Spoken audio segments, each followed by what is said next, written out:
Senator, good to see you. Thanks so much for joining us. So much of what we've been reporting today is based out of Victoria. I'm just interested in your thoughts of how the federal government is functioning at the moment with the Victorian government, because there certainly seems to be a lot of tension, even fraying at the seams. Well, look, I don't think it's just a matter between the federal government and the Victorian government. I think we've seen today that the Dan Andrews plan is kind of friendless. It's not being backed by most public health experts that I've seen. It's certainly not backed by the business community in Victoria. And look, it's Dan Andrews' plan, and Dan Andrews needs to explain to the people of Victoria why he's chosen certain thresholds here. He needs to release all of the modelling behind this. Apparently some kind of supercomputer was used, but, you know, I'm always a bit sceptical of modelling, and it just seems completely crazy to set these very low thresholds before people can get out and about in Victoria. And look, frankly, if Dan Andrews wants to stick with Dan Andrews' plan, well, Dan Andrews should be sent the bill. The bill for this shouldn't be coming to Canberra and all Australian taxpayers. Well, I mean, he's shooting for 0 cases for 28 days to become COVID normal. Is that even possible? Well, look, it was a surprise to me yesterday that effectively the Victorian government adopted a strategy of elimination.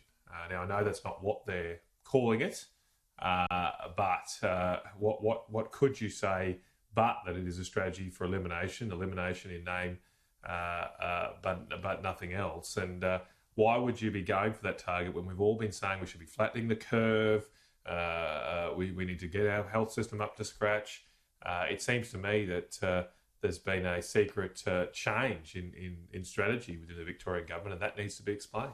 When it comes to a national impact, I mean, it's going to have a flow-on effect too, isn't it? I mean, there's reports this morning that suggested New South Wales economy is going to take a huge hit because of the Victorian shutdown on its own. Yeah, look, we've already seen that, of course. And some of that is unavoidable, but that's why we need to get things like testing and tracing up to scratch as soon as possible so we can manage the disease while not causing untold heartache across our society and economy. It's really incumbent on Dan Andrews to explain why he hasn't been able to bring up the testing and tracing capabilities of the Victorian government to the level we've seen in New South Wales. And can I say in Queensland, you know, thus far, the Queensland government's done a very good job at that as well, although under less pressure. You know, as I also was alluding to here, there's going to be a big cost in terms of having to fund programs like JobKeeper. And I do think at some stage, if the Victorian government's not going to sign up to the national plan, to the National Cabinet Plan, they can't continue to expect national support. Your colleague, Michael McCormack, said on TV last night, he laid the blame of the Victorian outbreak at the Black Lives Matter protests. He's wrong, isn't he? Oh, there's a lot of unanswered questions there, I think, Peter. You know, multiple cases were detected at that event, and I'm not sure how you could test and trace when you've got, I think, well over 10,000 people in one spot. It was certainly a massive error on behalf of the Victorian government to tacitly support that protest. They certainly didn't crack down on it like they have been doing in more recent protests from a different side of the political fence. And so that did cause some issues, and we'll probably never know. We'll never know exactly what happened after 10,000 odd people congregated. Well, but the authorities have said there's only a couple of cases who were there and actually didn't even cause any flow-on effects from that. The majority, or the actual whole outbreak, did come from hotel quarantine. Yeah, well, those officials are within the Victorian government, though, Peter. I wouldn't put much credence in what they've got to say, because obviously they're defending their own backsides. You know, because it's hard to put ourselves back in that time now.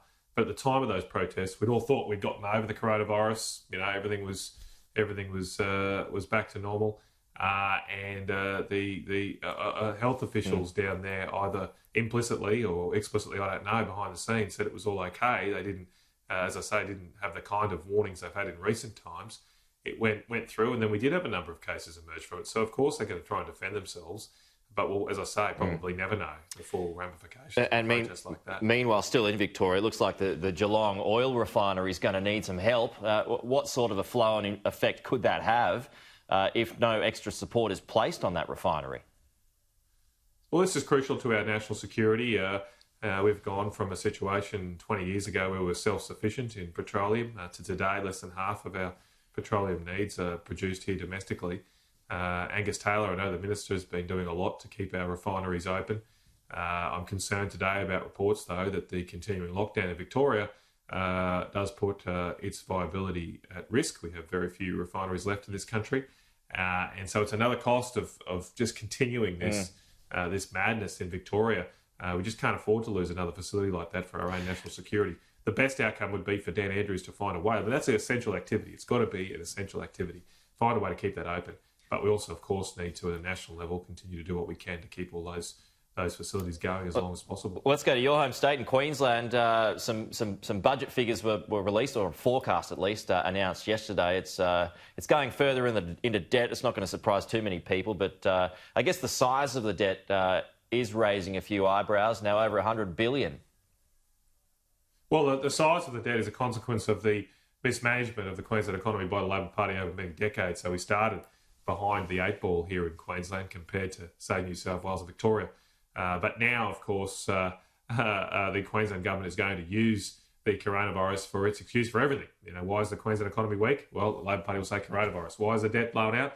Labor Party will say coronavirus. But in truth, we had the highest debt before the coronavirus. We had the weakest economy before the coronavirus. And this is now just an excuse, an all-in excuse for the Queensland Labor Party to try and hide their economic mismanagement. What was most disappointing yesterday in the budget, though, that was released, or mini-budget, a fake budget really, was that there was no plan for jobs. They outlined the figures, but where is the plan to create jobs in Queensland? Why aren't they approving that New Acland mine? That's what we desperately need. Well, and I'll leave on this note, this is one idea that it's always been out there, and I've always been curious about it because I love the way that the bullet trains operate in Europe and other parts of the world. Why couldn't we have that here? Why couldn't we have a bullet train? I know it's expensive, but maybe now's the time to do that. The bullet train linking up Sydney, Melbourne and even Brisbane. What do you think of that? Well, I think like most things in life, you're best to go step by step rather than one giant leap. And I think, say, a Brisbane to Melbourne high-speed rail will be too costly and may not work given the distances and travel times.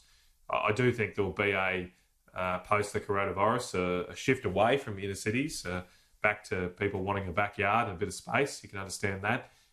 So maybe some longer commutes and maybe not having to commute every day, working from home for part of the week. So why don't we? I think we do need to seriously look at smaller bullet train type approaches that will hook up a commuting city, like say the Sunshine Coast to Brisbane or Goulburn to Sydney or Jelong to Melbourne. We are looking at those things. The federal government has put money into the Jelong to Melbourne line as well as planning for Sunshine Coast to Brisbane.